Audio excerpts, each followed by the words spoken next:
Hey guys, Andrew here with DrewFit. I want to thank you for tuning in. Today's video topic is going to be on cortisol. I'm going to talk about some of the symptoms if you are dealing with high cortisol and if any of these symptoms align with what you're dealing with, and also ways to lower cortisol and get it within a healthy range. So I don't want cortisol to be looked at as a bad guy, as it does serve a purpose, but a lot of the times what people are dealing with today is high levels of cortisol and other certain stress hormones that can lead to high cortisol. So before I jump into that topic, as always, if you guys can please subscribe to my channel, like or share this video with somebody that can use this information, and also give me a follow on Instagram at DrewFit.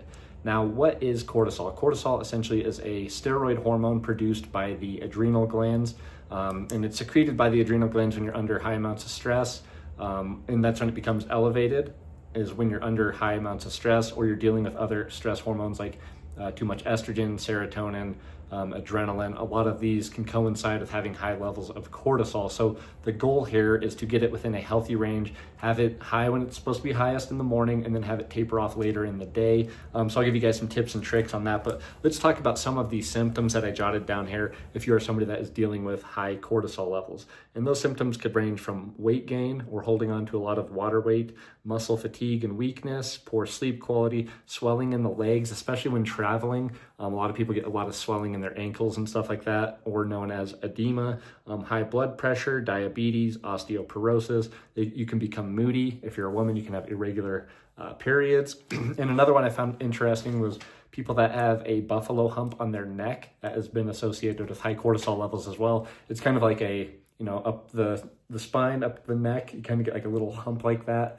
And you can tell on a lot of people nowadays, but those are some of the symptoms that you should pay attention to if you are dealing with high cortisol. Now, when it comes to regulating cortisol levels and getting it within a healthy range, you don't want to look at cortisol just targeting it directly. A lot of this is going to have to be fixing the system as a whole. Obviously, you want to be consuming, a good diet that is, healthy proteins, fats, carbohydrates. You're hitting your micronutrients. You're not, limiting sugar intake because you think sugar is bad when actually sugar is fantastic for thyroid health, but it needs to be accompanied with minerals and stuff like that. So that's why you should be eating lots of good fruit. And I talk about, a pro-metabolic diet, and that's one that I would be following if I was somebody dealing with high cortisol levels. And another thing you want to do here is to optimize thyroid production. So if you don't take care of your diet, lifestyle, and optimizing your thyroid health, regulating your cortisol levels is going to be very difficult. And one thing that has been shown to people dealing with high cortisol levels is having low T3. So, maybe looking into supplementing a good T3 brand like Sinomel that you can really only get in Mexico now, but I'm not going to leave a link in the description because it is a medication and I want you guys to make that choice for yourself. But T3 is something that is going to be crucial, especially people dealing with hypothyroid, which is heavily coincides with having high cortisol levels. But some things I jotted down here that can help, not just cortisol levels, but overall stress. So it could either be directly impacting cortisol levels or indirectly.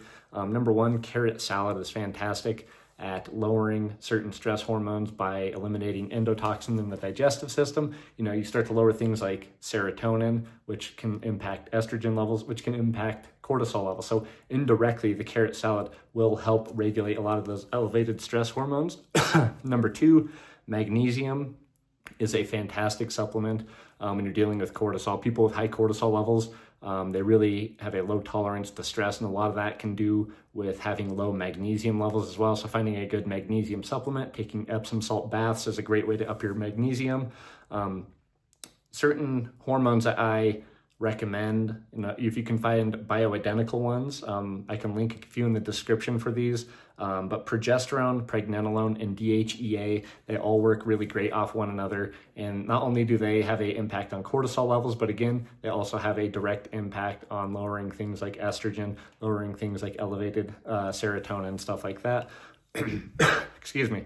Next is vitamin B1 thiamine has been shown to have a great impact on cortisol directly. I've never tried it. I've just heard a lot of great testimonials that it helps people feel like they're living a much more relaxed state of being when taking it as compared to dealing with the levels of high cortisol. Aspirin is fantastic. Again, that is more of an indirect, but it does have an effect on polyunsaturated fatty acids and increasing glucose oxidation, which again helps with thyroid production, which helps with regulating a lot of those stress hormones.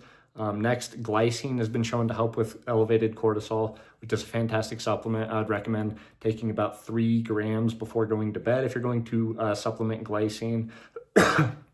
Another one, I didn't really dive into its effect on cortisol levels, but I am a big fan of both of these vitamins. Vitamin A and D have been said to help out with elevated cortisol. And again, vitamin A, I'd recommend getting from a whole food source like beef liver is my favorite. And then vitamin D, if you can't get enough sun, then get a high quality vitamin D supplement. I recommend the one from Idea Labs from Georgie Dinkoff is a fantastic vitamin D supplement.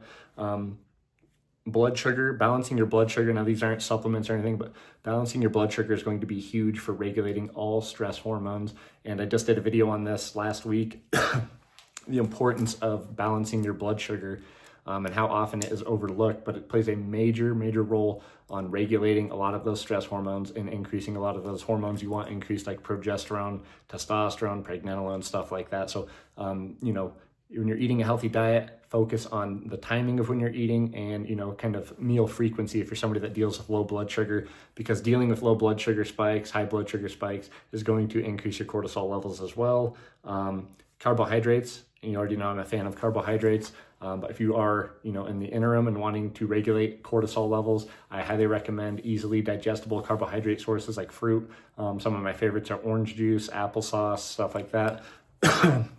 And then last, I already talked about this, but lifestyle and sleep is going to play a huge role on regulating cortisol levels. That kind of is just like a no-brainer. Getting good quality sleep is going to regulate a lot of your stress hormones and impact increasing a lot of those good hormones like testosterone and progesterone, whether you're a male or female. So those are some tips and tricks for you guys. I hope you, if you have any questions or comments, please drop them below. But if you have any experience with cortisol issues, also leave me a comment and I'll see if I can, answer any questions that you guys have. So thanks for watching. Have a good one.